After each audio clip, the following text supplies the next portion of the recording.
Is it working? Okay, so for the test tomorrow, there's 83 questions. I wanted to make it a round number, but I was just done. I couldn't get any more drawings that had like 2 different parts of the brain on it. So 83 questions, and then 1 essay. There's actually 4 essays, and you get to pick 1. All of the essays reference a video that we watched or a guest speaker, and they basically make you relate something that the guest speaker said to something that we've talked about in class, or that's in the notes or in the book, okay? So you pick 1 of those 4 essays. So the first 50 questions are multiple choice with 4 options. There's one, well, actually not all 50, there's 1 section of matching in there. So most of it is multiple choice, but then there's like 10 matching. And then from 51 to 83 is identification. So it's parts of the brain, parts of the cell, parts of the nervous system. It's like a picture, and then you identify what it is. So while there are a few questions on the test in the multiple choice or matching section that ask you what do different parts of the brain do, that section from 51 to 83 is all just like parts. So like you'd take an anatomy and physiology, or like we do with the clickers, right? So if you know that stuff really well, that's like free, what is that, 40 points or 33 points. So if you know that stuff really well, it should be pretty easy, okay? So again, 50 questions, about 40 of those are multiple choice, about 10 of those are matching, and then we have from 51 to 83 are parts of the brain or nervous system with drawings, and then 4 essays, you pick 1. So I'm not going to tell you specifically which talks or which guest speakers the essays reference, but I'll give you an idea as to what each concept is, and if you paid attention, you probably can figure it out, okay? So one of the essays has to do with sensation and perception. One has to do with sleep. One has to do with parts of the brain and what they do, and kind of how to learn to control your brain better. And then one of the essays has to do with one of our guest speakers. So there's 2 guest speakers that we had. One was on what? Concussions, and then the other one was on? Traumatic brain injuries. Yep. So again, one of the essays has to do with sleep, one has to do with sensation and perception, one has to do with parts of the brain, and basically what parts of the brain are involved in certain experiences and how to basically retrain your brain. And then another one has to do with one of the guest speakers, okay? So, everybody clear on what the structure is of the test, basically? So you pick 1 essay of those 4, and then the remainder is, we'll do it on the clickers again, okay? So, of the rest of the test, I tried to divide it to be about 1/3 from chapter 6, about 1/3 from chapter 7, and about 1/3 from chapter 8. So chapter 6 is on the brain and the body, that's the biologically based unit. Chapter 7 is on altered states of consciousness, and then chapter 8 is on sensation and perception. So let's start with chapter 7. What the heck? Altered states of consciousness. Give me an example of one. Okay, sleep is one. Good. Give me another one. Hypnosis. Another one. Like you're on drugs. Okay, drugs. Another one.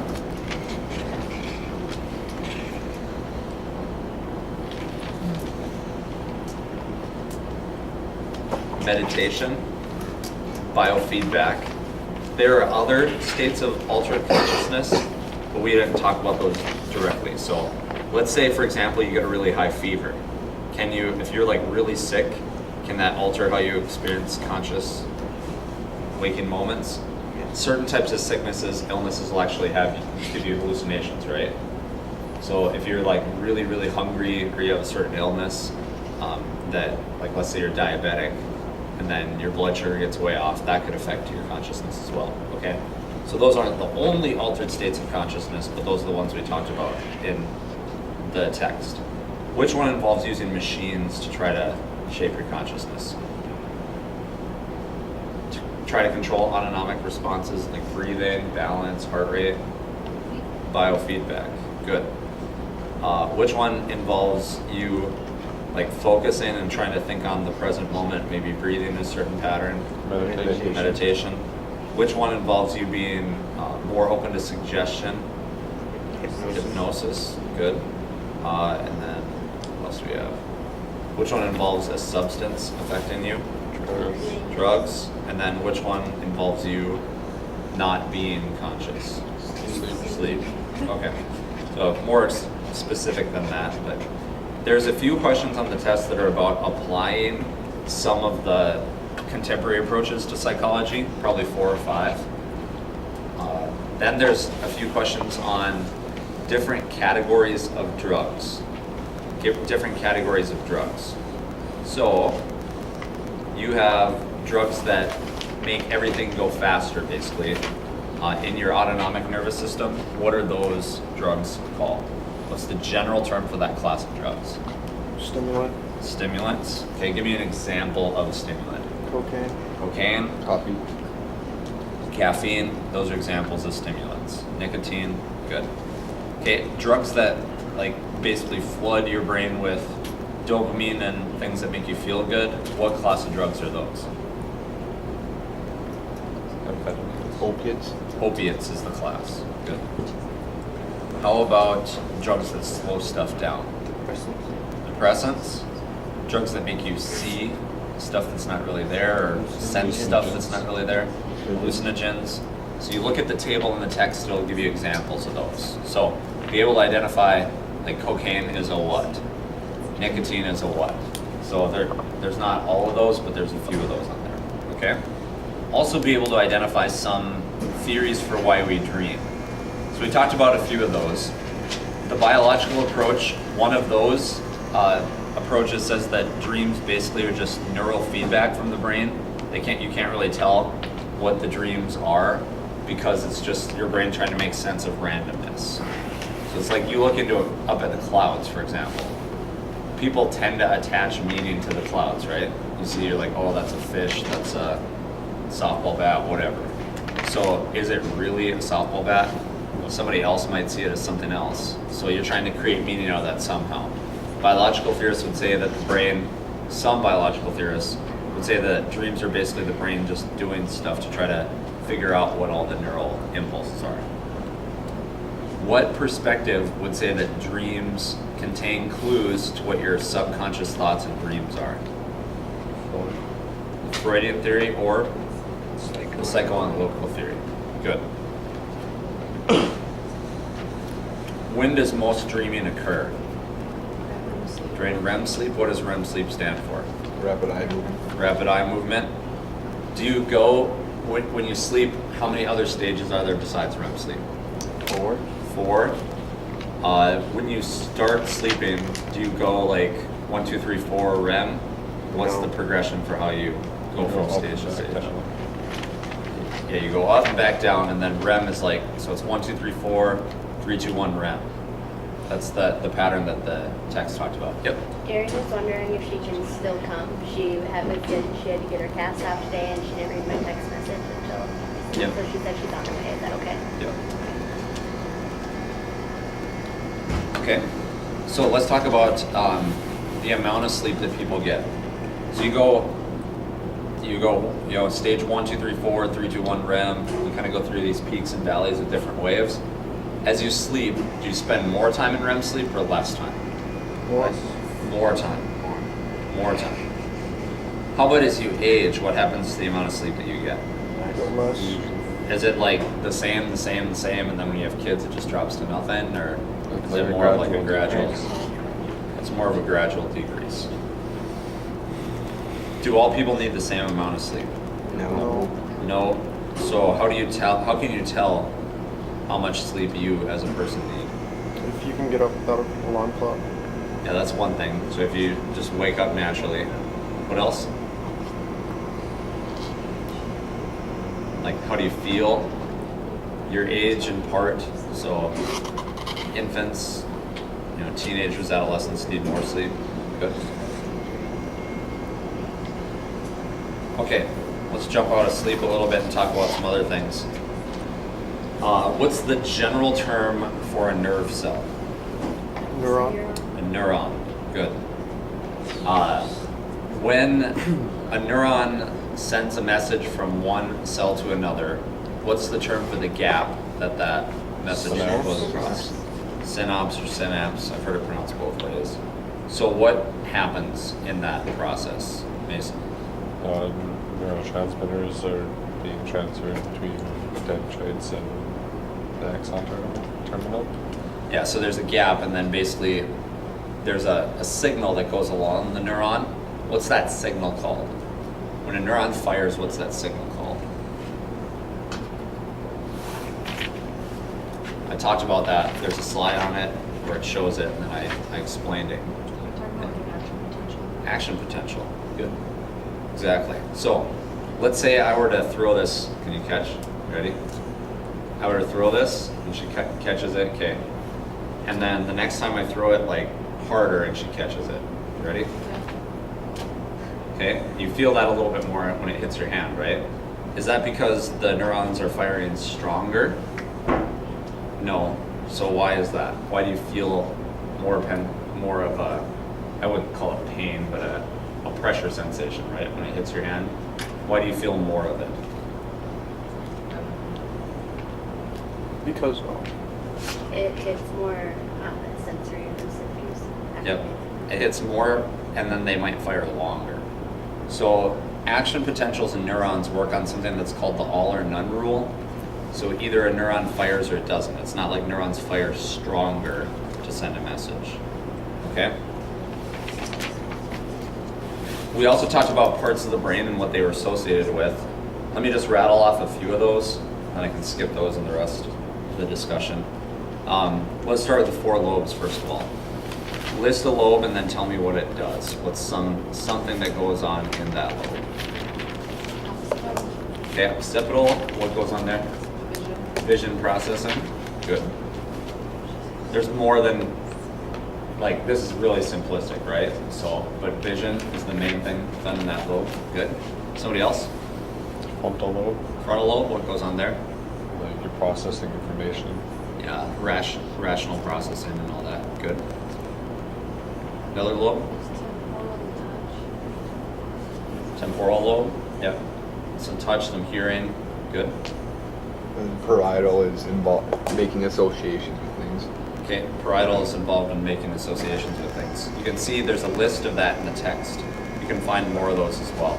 It's really simple, the section that, this isn't like, I make you talk about the right TPJ or something real complex like that, like you see in some of the TED Talk videos. Remember we watched the one with the moral reasoning? Did we watch that one? I think we did. The girl shoots the magnetic imaging. So it's not that specific, but there are some in there. Okay, other parts of the brain. Let's see. Where do a lot of the balance and movement, stuff like that, get kind of the autonomic balance and movement stuff? Where does that get stored? Cerebellum, good. How about what carries out a lot of the autonomic systems like breathing and stuff like that? What part of the hindbrain helps with that? brainstem. Yeah, so more specific than that. Medulla, good. Of those parts, which one's involved in sleep? Reticular ferment. Yeah, there's a few different ones involved in sleep, but also the pons too. How about memory formation? Hippocampus. Hippocampus, good. How about emotion? Amygdala, okay. So you get it, right? There's a few questions like that on the test. Okay. Give me some examples of what biofeedback is used to treat.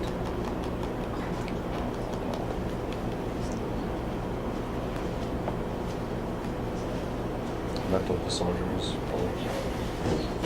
Not so much, maybe in some instances, but remember, biofeedback is like you hook up sensors to a person and it's supposed to go off to tell them when something that normally occurs automatically is getting out of a desired range. So if they're breathing real fast, a buzzer goes off and says you're breathing too fast, and they can think about it, and then they'll slow their breathing down. So they start to hunch in their chair. They start to like clench their jaw when they get stressed or something. So what are some examples of things that biofeedback can help with? Can it teach them to like do it themselves? So after a while, when they start feeling their heart going faster, they can like feel it themselves, and then they breathe slower. Yeah, you can do things to lower a lot of things in your autonomic nervous system. It takes a while to kind of learn how to do it, but if you breathe more slowly and meditate, relax, kind of are aware that your heart's racing, you can take steps to slow it down. So that's one thing. What else? Pilots, Okay, they'll do it with pilots or snipers. snipers, people that have like tension headaches. They just carry everything real tight. They'll get headaches. It teaches them to relax. So those are a variety of examples for that. Okay.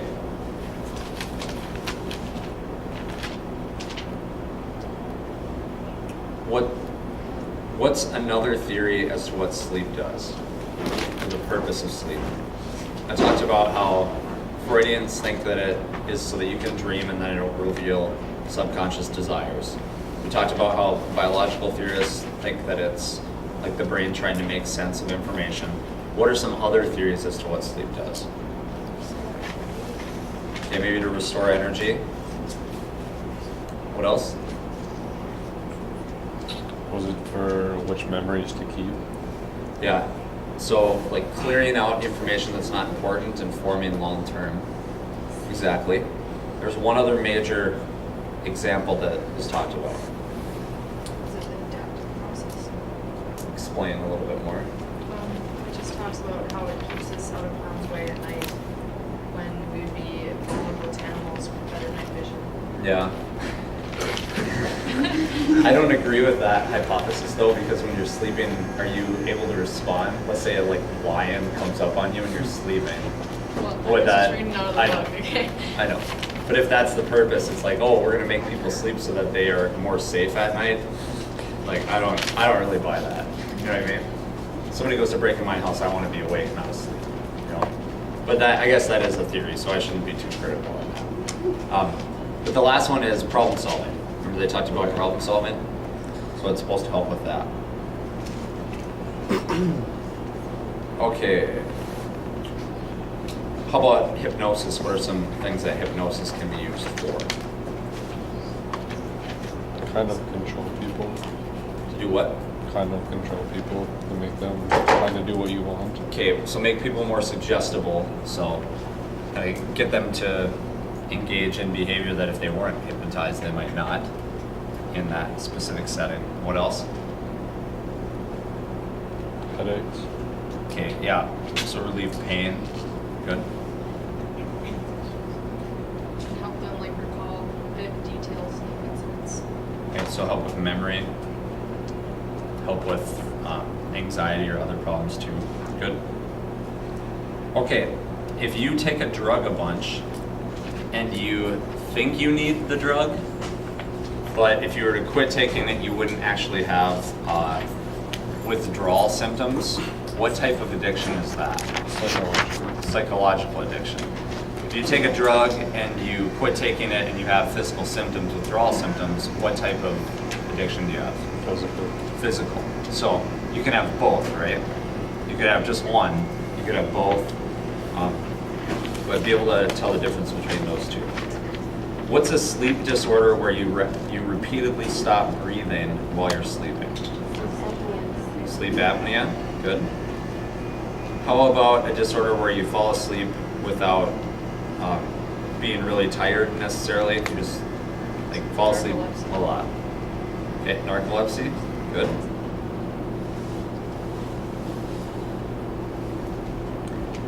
One of the videos I showed you about substances talked about some of the effects of marijuana. It basically, to summarize the video, remember the guy that inhaled the THC out of the bag? THC is the chemical in marijuana. So in that instance, what was one of the positive effects? What did it help with? They did a test and creativity. So they asked the guy to list as many words as he could think of that started with G. They'd asked other people, they do pretty well on that. What did it hinder? What did it make worse? Yeah, memory formation. So they had a guy read an article and then try to remember from the article what was in there, and he messed up a lot on that. Good.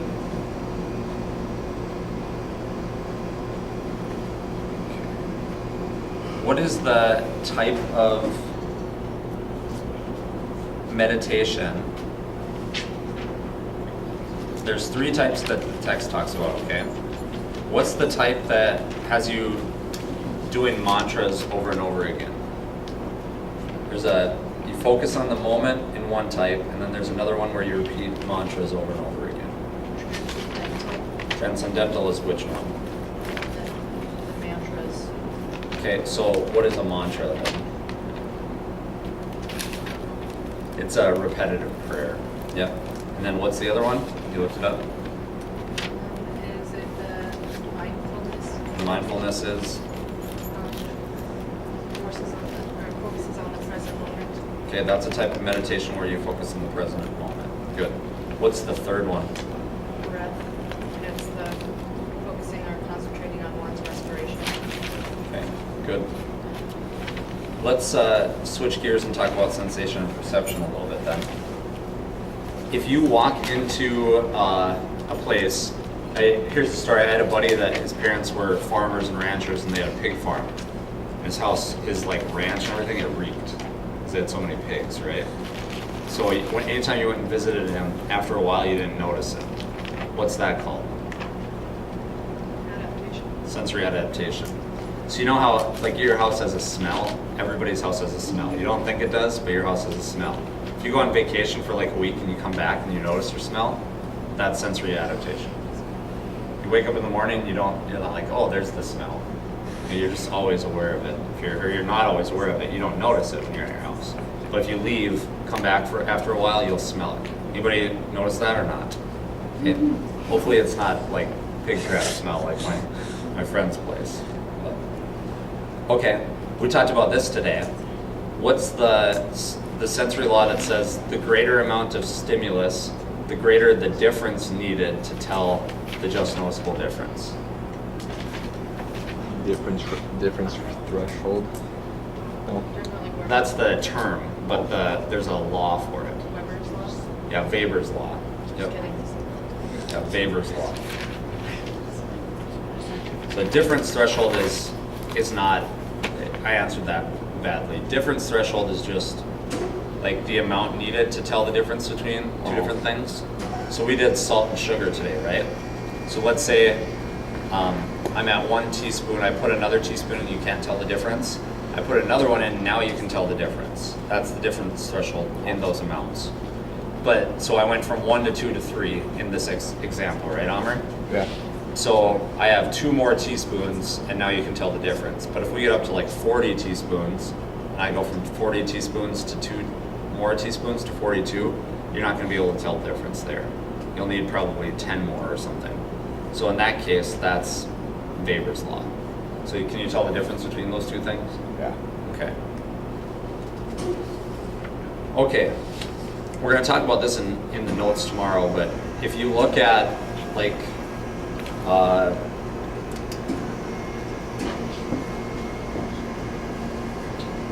if you look at something like this, what do most people interpret this as? Circle. Like a circle. So there's a tendency to want to fill in the gaps, right? What's that called? There's a term for that. It's a perceptual skill that people use. Yeah, we haven't talked about that yet. It's in the reading, but that's called closure. Closure. What is absolute threshold level defined as? It's the greatest, or it's the weakest amount of stimulus a person can accurately detect about how much of the time? Like all the time? 10% of the time? 50%. Yeah, half the time. Good. Okay, for in the eye, I should emphasize this too. in the eyes and the ears, vestibular system. That discussion's in the notes also, but there's no parts in that. So it's not like you have a graphic of the eye and you have to identify what the cornea is and what the lens is, okay? You don't have to. But there are a few questions about what different parts are. So, in eyes, what are the types of cells that are designed to handle night vision? Black and white, night vision, peripheral vision, Rods. more sensitive to movement, rods. Okay, how about details and colors? Cones. Cones. So C for cones, C for colors, that's the way I remember that. Okay, what's the ability for you to pick out like a voice? Let's say you're at lunch in the comments, it's really loud there, right? And although it's harder sometimes, especially if you hear a lot of noise in one area or somebody says something like your name, it kind of distracts you. But there's a perceptual skill that allows us to focus on one person's voice in a big mess like that. What is that perceptual skill called? This also applies to vision too. Other sensations and perceptions. Is it figure ground? Figure ground perception. Good.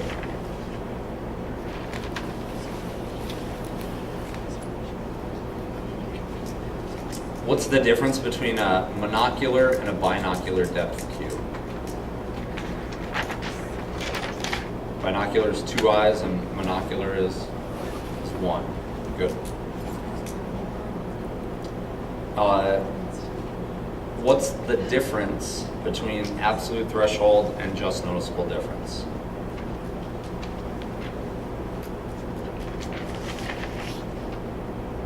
The absolute threshold is when you don't notice a change anymore. No. Is absolute where you first feel it, and then the other one is where you can feel the change. Yep. So it's not just feeling, it's taste, sight, sound. We tested that today, where I turned the volume up, and right away, most people first heard the volume at like 6 for the volume bar I had up.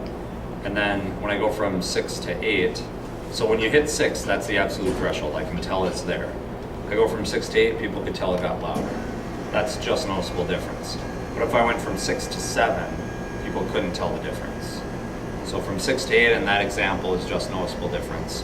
When you first tell that there's a stimulus there, that's absolute threshold. So you guys got the difference between those two? Okay.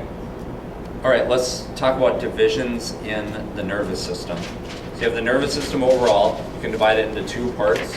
What are those 2 parts? Central and peripheral. The central nervous system is composed of what 3 parts?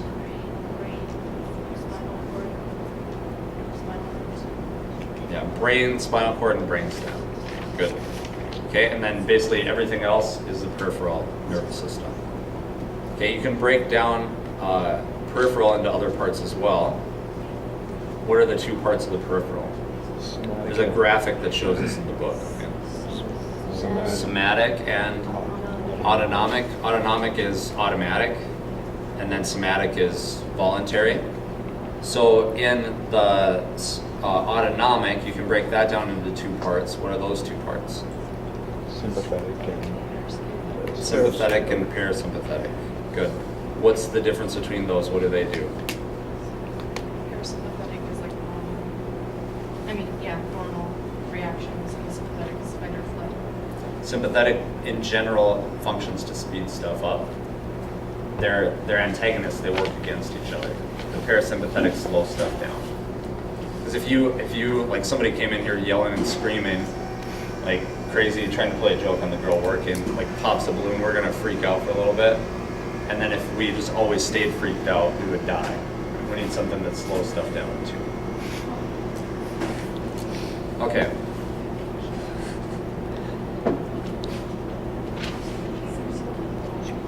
When you learn and get smarter at something, get better at something, what's happening biologically?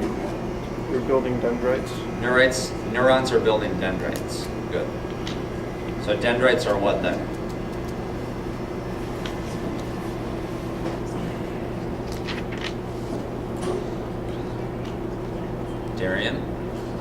starts with a D. That's why I called in you. I have no idea. Dendrites are connections between, they're fibers that connect different, start with an N. Neurons. Good. Okay, in general, what are chemical messages between cells called? Neurotransmitters. There's a system called the endocrine system that sends chemical messages. What type of messages are those specifically?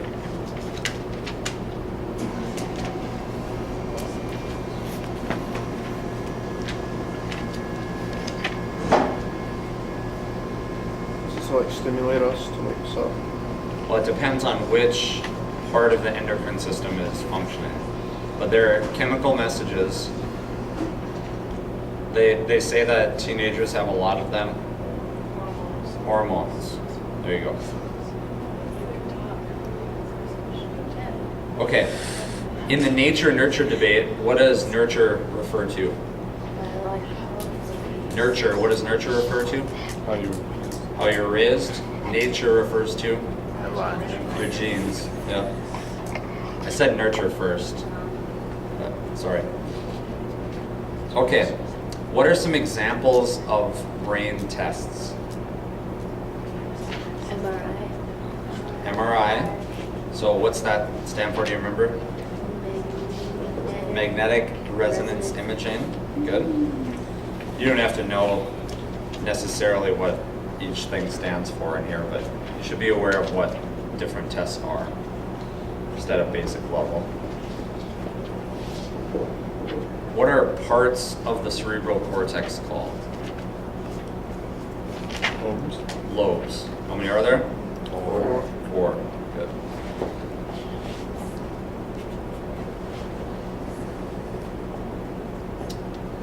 Okay. How do drugs work? What do they do? Alter state of consciousness. Yeah, they alter states of consciousness, but at a biological, molecular level, what do they do? Send out different neurotransmitters. Okay. They themselves don't send neurotransmitters, but they might stimulate a cell to send neurotransmitters. I think there's like neurotransmitters. Or they might mimic neurotransmitters, or they might inhibit neurotransmitters, kind of get in the way. Good. So, at a simple level, if you take pain medicine, right? Somewhere in your body, that's inhibiting, in part, it's inhibiting signals that send pain messages to the rest of your brain. So some of it might help with inflammation and other things that are actually hurting your arm or your leg or whatever, but it's also going to mess with your mind a little bit and make it so that those messages that tell you you're supposed to feel pain are getting inhibited, they're getting blocked.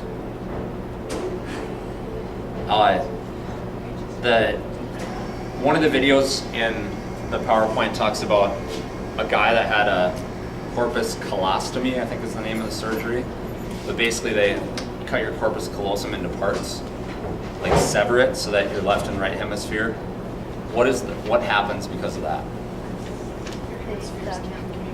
Okay, and what's that used to treat a lot? Seizures. Yep, good.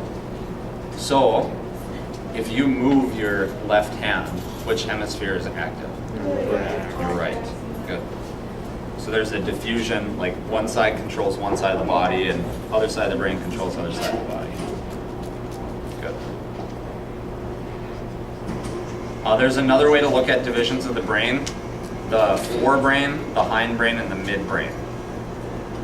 Where are most of the brain's autonomic processes carried out between those three divisions? Forebrain, midbrain, hindbrain. Which section has most of the autonomic processes? Hindbrain. Hindbrain. Where are most of the thinking processes? Forebrain. Forebrain. What's the relay centers located, or where are they? Midbrain. Midbrain. Okay. All right, be able to understand and apply the contemporary approaches in psychology also. There's a few questions about that. I didn't go over every single question, but I went over probably about 90-95%. Okay? So again, 50 questions, matching, about 10 of them are matching, about 40 are multiple choice, and then you have like 33, 34 questions where it's just, here's the part, identify what the part is in the picture, and then 4 essays, you pick one. Okay? Any questions? Okay, you gonna hit stop? Like,